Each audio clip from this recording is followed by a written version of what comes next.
Este fanfic no me pertenece, todos los créditos a su autor. Dejaré el link de la historia en la descripción. Sin nada más que decir, empecemos con la historia. Capítulo 16. Texto del capítulo.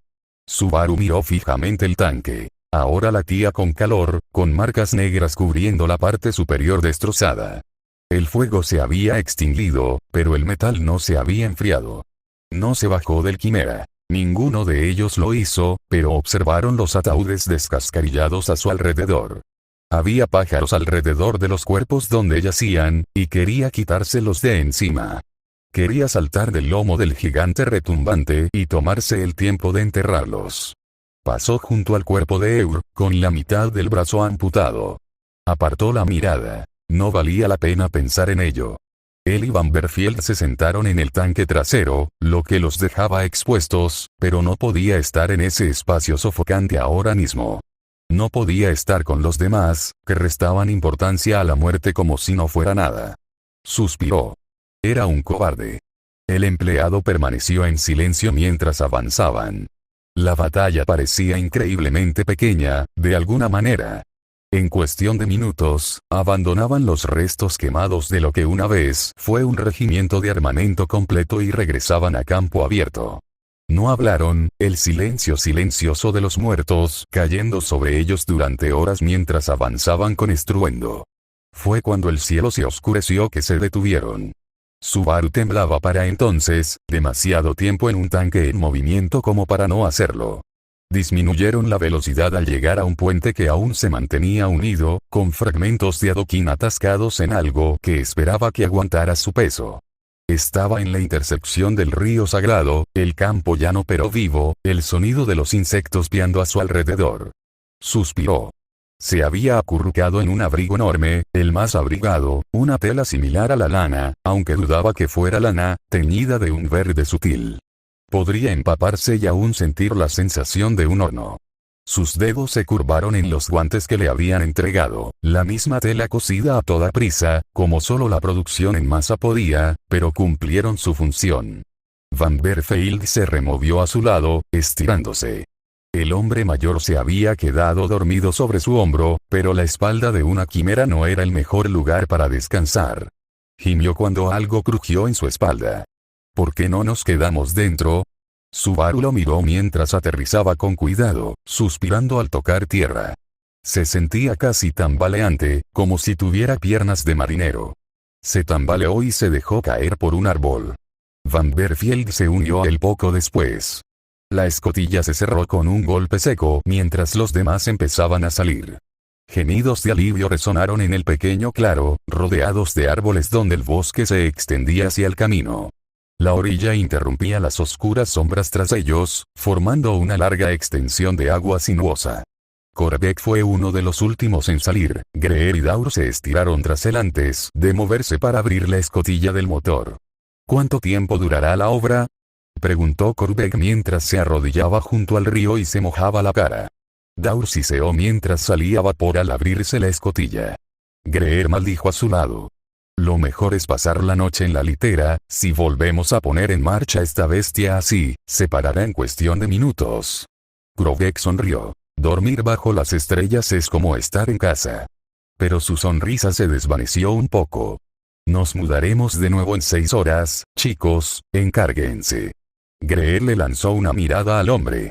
Como Fed somos. Korvac le devolvió la mirada largamente. Es una orden. Greer suspiró y sacudió la cabeza, pero se puso a trabajar. Nese se recostó en el césped. Brack se acercó a Korvac. «Oye», gritó y señaló, «mira eso». Subaru echó un vistazo y se detuvo. Vanderfield se movía a su lado. «Pero no», susurró mientras el cielo empezaba a iluminarse, como chispas en la noche. «¿A qué distancia está eso?», murmuró Subaru, pero Derin pareció oírlo. «Probablemente a más de 150 millas». Subaru guardó silencio mientras observaba las explosiones lejanas, como piedras en un lago, que empezaban a alcanzarlos. La única señal más allá de eso era el chapoteo del río, cada vez más cerca. Acción a gran escala. La voz de Korvac era solemne. «Una pelea así», silbó Brack. Más que a gran escala. Lo que no daría, empezó Derin, pero luego se calló. Sé lo que quieres decir, suspiró Korvek. Subaru resopló. Lo que no daría. Van Berfield lo miró fijamente, y Derin también. Sabes que no debes decir eso antes de ser coronel, ¿verdad? Subaru se encogió de hombros. Va a dispararme, señor. Si sigue siendo astuto, podría hacerlo. Korvek lo miró con dureza y Subaru dejó de sonreír. Vavnager. Milo se unió a ellos con una linterna y una pizarra cartográfica abierta. ¿Dónde? Korvek miró por encima de su intensamente enfocado láser ahora. Vavnager. Un pueblo agrícola en las colinas. Milo señaló el mapa con su linterna en medio del claro, usando un árbol caído y podrido como mesa. Los demás, excepto Van Berfield y Subaru, se acercaron a él. Ahí es donde debíamos conseguir combustible. Subaru miró hacia arriba cuando un destello más brillante que los otros por un factor de 10 dividió la noche. Los dientes del emperador, Siseo Bragg. Unos pobres desgraciados acaban de pillarlo. Derin negó con la cabeza y volvió a mirar el mapa. Ojalá fuera uno de ellos, añadió Korvek. Subaru cambió de marcha y se acercó a Dorden, que estaba junto al río con Sanian. La sacerdotisa calva estaba lanzando piedras al río. Subaru se unió a la conversación. «¿Eres viejo?», oyó que la chica le decía a Dorden y se detuvo, reprimiendo un bufido, intentando que ninguno de los dos supiera que se acercaba. «Gracias», espetó Dorden. La niña sonrió. «Es una muestra de respeto». «Claro que sí». Dorden suspiró antes de coger una piedra y lanzarla. Rebotó 2 veces antes de hundirse. «No miento», la chica negó con la cabeza antes de lanzar otra piedra. «Significa que si no has desperdiciado tu vida, has adquirido sabiduría». Dorden sonrió con cansancio. «¿Y si lo hiciera?». La chica se encogió de hombros. «Entonces eres una perezosa». «Subaru no podría patear una piedra por accidente», murmuró en voz baja. Esta rodó por el terraplén y rebotó en el agua. Ambos se giraron hacia él mientras él saludaba torpemente. «¿Te importa si me uno?». Sanian lo observó un momento. Algo en su mirada era tan intenso que lo hizo estremecer. Ella asintió como si llegara a una conclusión. «Pero no creo que seas tan perezoso como este chico». «Oye», ladró Subaru. Pero Dorden rió, con una voz cálida como hojas secas en otoño. «Ni como yo».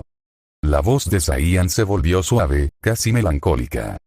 «¿Qué?», preguntó Dorden. Subaru se giró hacia ella. Su silueta era como una piedra gris junto a una montaña. «Quizás soy un aprendiz. ¿Pero qué he aprendido sino las historias de los libros antiguos? Una vez pensé que eso era suficiente, que estaba honrando a la santa. Sin embargo, ¿qué conseguí con eso? Mi mundo está en ruinas, y la guerra ruge en los verdes campos de mi hogar. La santa no ha hecho nada. Me pregunto si siquiera observa ahora». El agua corría sobre la piedra, las voces de los demás zumbaban, y sin embargo, cada palabra que ella decía sonaba como un disparo. Y Subaru se dio cuenta de que intentaba contener las lágrimas. ¿No es patético? Voy a ser su Esoli, y aún así, siento que estoy perdiendo la fe. Veo hombres como Korvek y Daur, y mujeres como Nessa, que parecen robados, pero ella no deja de sonreír. Te veo, Dorden, con tu frágil espalda y tus extremidades crujientes, y puedo ver el vacío que quedó en ti cuando murió alguien a quien amabas. Dorden se puso rígido. ¿Era una esposa? ¿Un hijo? ¿Un padre?, preguntó. Hijo mío, murmuró Dorden. Esos penetrantes ojos verdes se volvieron hacia Subaru. ¿Y tú? Su voz se suavizó. Extendió la mano y tocó la mejilla de Subaru. Sentía la piel fría. Veo muerte en ti, tanta muerte que es incomprensible. Aún así, sigues adelante, perseveras incluso en la locura. No sé lo que has soportado, pero sé que ha sido grandioso. A Subaru le temblaba el labio. Cerró el puño, clavándose las uñas en la piel, intentando afianzarse. La mano de ella se apartó de su piel mientras volvía a la llama que se reflejaba en el cielo lejano. Sin embargo, a pesar de todo, persistimos en la guerra. El dolor, la pena, la adoración, todo palidece ante la guerra, ¿no? Entonces, ¿qué le queda a un estudiante sacerdote como yo? Eso no es verdad, ay. Dorden intentó decirlo, pero ella negó con la cabeza. El imperio es tan grande que a veces no puedo evitar pensar en él como una bestia voraz. Hizo una pausa, aparentemente recuperando la compostura. Veo sus barcos, sus ciudades, sus mundos, y pienso en los hombres que murieron para construirlos. Veo la catedral de los santos que, inhaló. Quienes permanecen apáticos mientras los hombres se afanan en la tierra y mueren en guerras olvidadas. Lo llamamos santo. ¿Pero qué nos quedará? ¿Qué le quedará a la santa sino las guerras libradas en su nombre? Las oraciones del pueblo se desvanecen, su voz se quebró. Mis palabras se desvanecen. Y aún así, seguimos alimentando su sangre. Tal vez solo vea guerra, tal vez solo exista guerra. Dorden suspiró, pero Subaru la miró fijamente. No, dijo con voz firme. Ya basta de poesía y palabras rebuscadas. Niña, intentó decir Dorden, pero Subaru lo apartó de un manotazo mientras se acercaba a la niña y la miraba directamente a los ojos. No, repitió. No, hay más que eso. Hay momentos en que miro por la ventana y veo al niño sonreír mientras marchamos por esa ciudad. Momentos en que Vanderfield hace un chiste malo. Pensó en Wilona. Su puño estaba tan apretado que sentía que le perforaría la piel. Hay sirvientes, hay gente. Pensó en Beatriz. Se acercó aún más. Y viven, sin guerra, sin necesidad de santos. Y aún así siguen vivos. Pasan unos minutos a la semana rezando, pero nada más.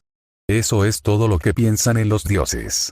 No, piensan en la comida, en sus hijos y en sus jefes de mierda. No piensan en sus santos. La tenía frente a frente, mirándola fijamente a los ojos verdes. Él guardó silencio, con la respiración entrecortada.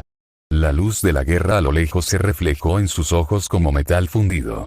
Maldito seas, santo. Sufren, ríen, aman. Pero no saben de guerra. Eso es lo que importa, mucho más importante que esta maldita guerra, o incluso este maldito mundo. Pudo ver sus ojos agrandarse. Maldito sea el trono. Estaba temblando. Subaru. No, me escuchaste. No se dio cuenta de que había alzado la voz. Que todos lo estaban mirando. Maldita sea, la gente no es su Dios, no es su guerra. Es su sonrisa, sus momentos de alegría y tristeza. Nunca han sido su guerra. Escupió las palabras, rozando la frente con la de ella. Eso es lo que quedará, incluso si todo lo demás se quema. Respiraba con dificultad. Los ojos de Sanian estaban tan abiertos que podía ver las hojuelas doradas en ellos. La guerra también quemará eso, susurró, y él se inclinó aún más cerca. No, susurró como una espada al estrellarse contra una piedra. No lo hará. Entonces alguien lo agarró del brazo y lo obligó a retroceder un paso. Tranquilo, muchacho, dijo Corbeck a su lado. Guarda ese fuego para los cabrones que tenemos que matar, ¿de acuerdo? Subaru lo miró y luego miró a su alrededor, y se dio cuenta de que todos lo miraban. Se sonrojó. Miró a Sanian, que aún tenía los ojos muy abiertos. Bueno, lo siento. Intentó soltarse del agarre de Corbeck cuando el hombre más corpulento le dio un suave apretón. ¿Alguna vez has pensado en ser predicador? Sonrió, y la tensión pareció disiparse en el claro. Subaru rió cuando Corbeck le soltó el brazo. No tenía la seriedad necesaria para ello. Corbeck negó con la cabeza y sonrió, pero sus ojos seguían estudiando a Subaru. Se giró hacia Vanderfield, quien pareció darse cuenta de que se había quedado paralizado y volvió a manipular el comunicador. ¿Has probado todos los canales? Sí, señor. Está muerto. Yo tampoco tengo ni idea de por qué. Sus voces se apagaron mientras volvían a planear cómo alcanzar al anfitrión principal, mientras Subaru exhalaba y se frotaba los ojos con una mano. No pretendía irse así. Simplemente no sabía que se estaba cansando del fatalismo que lo rodeaba. Como si todos hubieran aceptado la muerte como parte de la vida, en lugar de luchar contra ella. Estaba harto. Miró a lo lejos y pensó en los demás mientras danzaban con luz en el cielo. Apretó los dientes y se quedó mirando el cielo ardiente a lo lejos. Deseando poder estar allí, aunque solo fuera para asegurarse de que los otros idiotas no murieran. Tane maldijo mientras corría. Se agachó. El sargento Baffles estaba a su lado. 2 tanques ligeros UDS y disparaban contra su posición. Claro, era en dirección general, no específicamente contra ellos, pero eso no tranquilizó a Tane. El sargento se movió a su lado, probablemente a punto de ordenar otro avance. Su rama oriental se había elevado lo suficiente como para cruzar la carretera principal. Un templo a su derecha. La atmósfera espiritual de la zona solo inquietó más a Tane. El lugar parecía demasiado poético para una muerte fácil. Las piernas le gritaban de tanto correr, y tenía tanta grasa y ceniza en la piel que probablemente estaba 4 tonos más oscuro que al principio.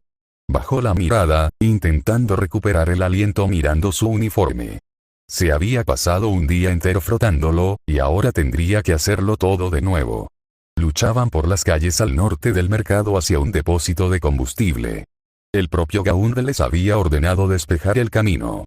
Lo que significaba que Bafel, a su lado, estaba decidido a no fallar y corría riesgos que Tane habría preferido evitar. Además, el hecho de que él fuera Tanit y ellos Vergas no ayudaba, pues el sargento parecía considerarlos poco más que civiles armados. Tane miró a su alrededor. Estaban tras un muro bajo de lo que solían ser las fortificaciones de la ciudad antes de que un proyectil de tanque lo convirtiera en escombros. Ya no era muy bueno para mantenerlos a raya, pero era excelente para esconderse. Tane probablemente argumentaría, si no le disparaban, que deberían refugiarse allí mismo, pero sabía que Bafel no lo haría. Tras ellos, casi 1000 fantasmas se unían como una gran cadena, pelotón tras pelotón, barriendo las calles. Malditos fueran los cuerpos carnosos, pues portaban cargas metálicas. Luego, un número similar, al mando de Colea, debía avanzar hacia el sur y crear un movimiento de pinza alrededor de los últimos tanques urdistas. Raune lideraría una carga final con Gaunt por la carretera principal después de despejar la ruta de cualquier persona autorizada para matarlos a todos. Eso, al menos, fue lo que Tane dedujo escuchando a escondidas. Descubrir que se quedaría con Bafel, tan ávido de gloria como para matarlo, no era una idea divertida. Se trataba menos de que él fuera el objetivo principal del ataque. Entonces el comisario Ark se deslizó hacia donde habían construido su pequeño escondite, y Tane casi le hizo una mueca. El nuevo comisario parecía menos demacrado para alcanzar su mando y más un comisario de verdad, capaz de dispararle a Tane si se daba la vuelta y huía, como él preferiría. El hombre parecía saberlo también, pues había sido él quien había dejado a Tane fuera de su mando habitual bajo Zorik, donde se mantenían en la retaguardia y al frente. Apenas llevaba con ellos unos días, y parecía haber descubierto ya las tretas de Tane. Eso nunca fue una buena señal. «Adelante», gritó Bafle cuando se oyó el sonido de los tanques disparando contra objetivos que era mejor evitar, pero no se acalló. Tane quiso quejarse. En cambio, hizo lo sensato con un comisario a pocos metros de él, se apartó del muro y echó a correr. Se agachó y se acercó a unos corrales al otro lado, con la esperanza de esconderse en el granero quemado. Esperaba que Ark y Bafel fueran en dirección contraria. Claro, era menos defendible, pero estar lejos de ambos y de Tane valía la pena. Una bala explotó a pocos centímetros de él, y se arrojó sobre heno viejo. Todavía había estiércol de animal esparcido por el suelo. Decidió no pensar en eso y corrió a buscar su arma. Sus dedos la levantaron y se golpeó la cara con ella. Siseó al oír más explosiones a su alrededor. Cuando sintió que una mano le apretaba el brazo, parpadeó y deseó no haberlo hecho. Arg le hizo un gesto con la cabeza antes de pasar al siguiente pobre desgraciado. Por supuesto, Tane pensó en traer el curso. Se giró hacia la mira de su arma y empezó a disparar hacia un lugar donde no habían visto una base de artilleros que sobresalía de los pasillos en ruinas de una escuela esolí. Estaban atrincherados en lo que parecía una instalación de artillería de alto calibre, con acceso a la calle. Cadáveres usados como sacos de arena destartalados. Además, como la situación no podía ser más atractiva, 4 de los hombres que los acompañaban estaban en el suelo. Tantos agujeros que los atravesaban parecían dejar pasar la luz del sol. Movió la mira y deseó poder maldecir.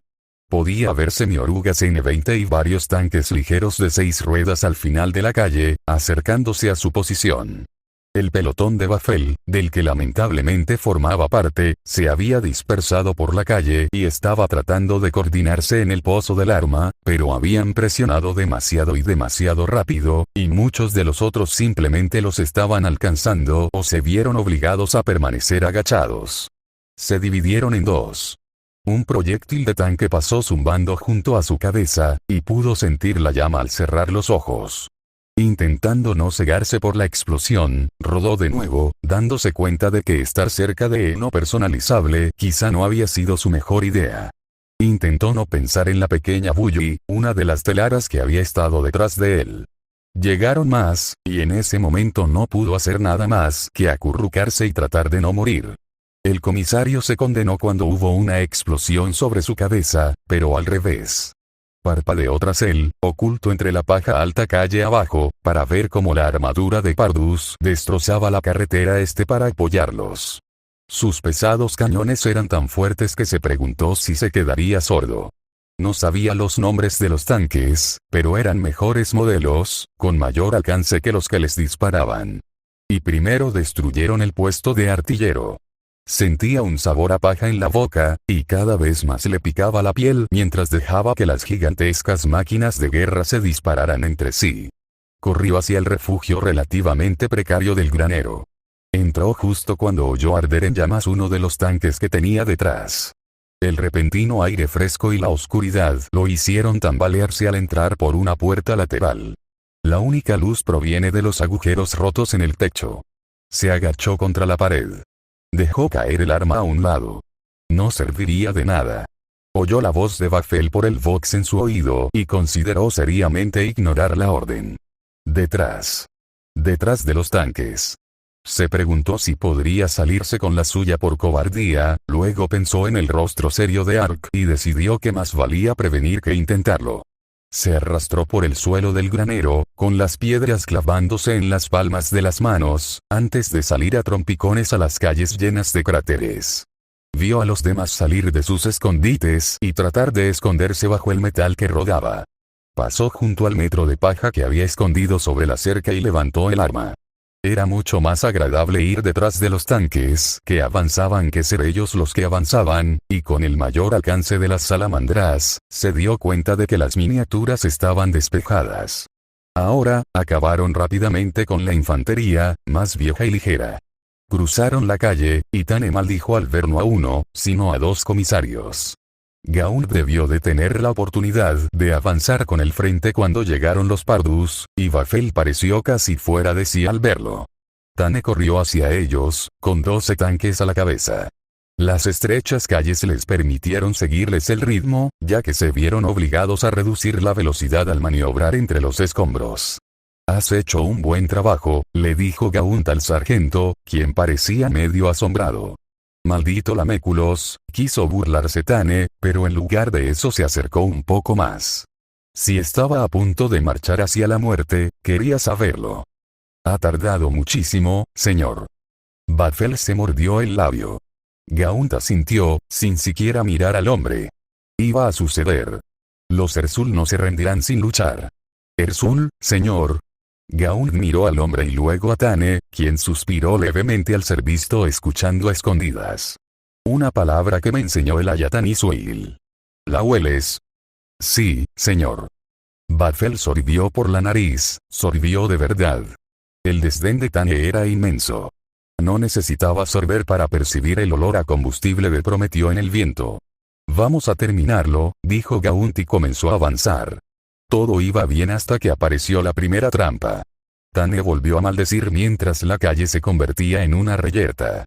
Los infardí se habían agazapado en los edificios circundantes y se abalanzaron sobre ellos mientras intentaban despejar la calle. Se abalanzó, despeinó e intentó no morir.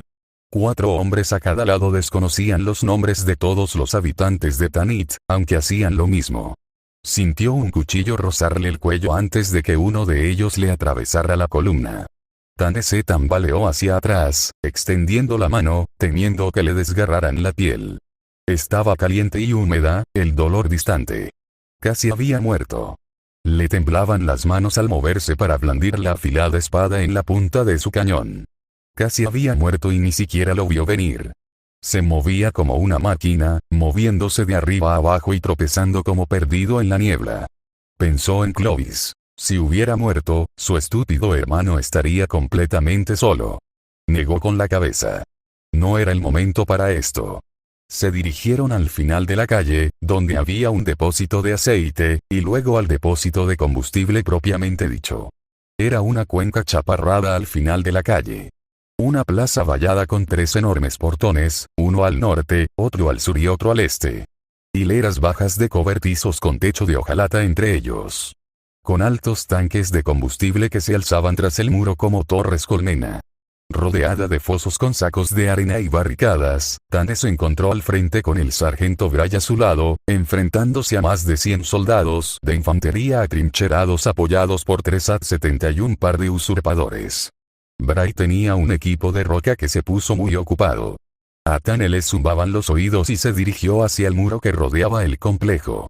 Era de piedra, y las puertas estaban forzadas, pero resistía.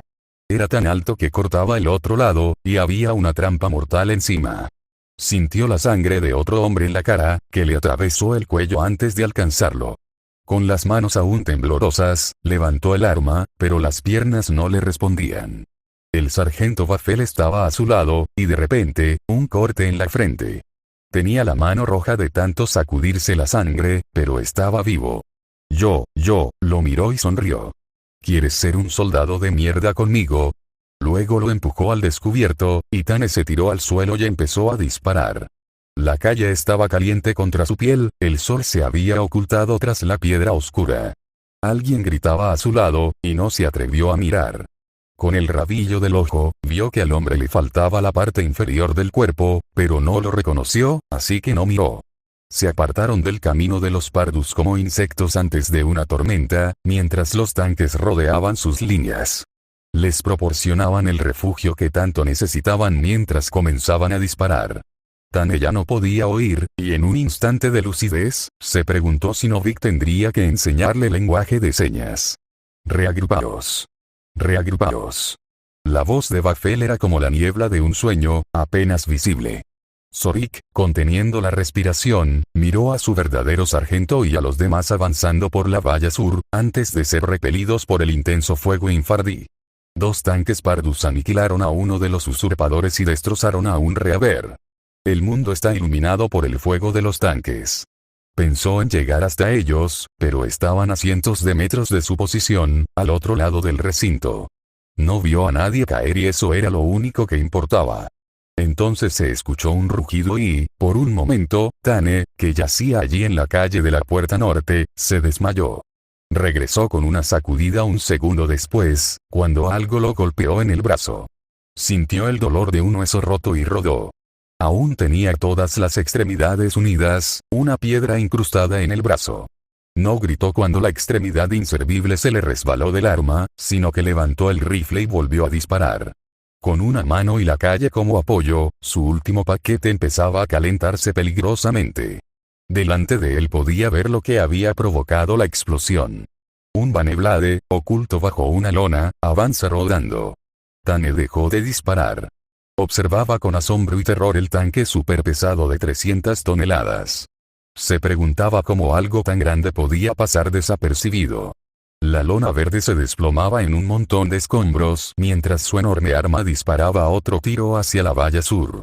Lloraba o sangraba, no lo sabía, mientras se arrastraba hacia adelante. Necesitaba ver si ese idiota de su hermano estaba vivo. Aunque fuera lo último que hiciera, necesitaba verlo. Una de sus salamandras se incendió, luego otra. Su propio fuego repelió el blindaje del otro tanque. Se oyeron gritos y olor a grava rota, aunque Tane no se había dado cuenta de que pudiera tener algún olor hasta ahora. Las rocas de la calle se le clavaban en la piel aún más que la granja mientras se arrastraba entre sangre y carne destrozada, como paquetes de raciones destrozados. Todos se dirigen a la puerta sur. Echó un vistazo al patio central donde docenas de infardí todavía disparaban sus rifles láser, haciendo que el aire pareciera estrellas fugaces sobre su cabeza. Las torretas secundarias y de apoyo de los Baneblades comenzaron a disparar contra las posiciones imperiales. Tane no sabía cuántos murieron, pero sabía que la cosa era grave.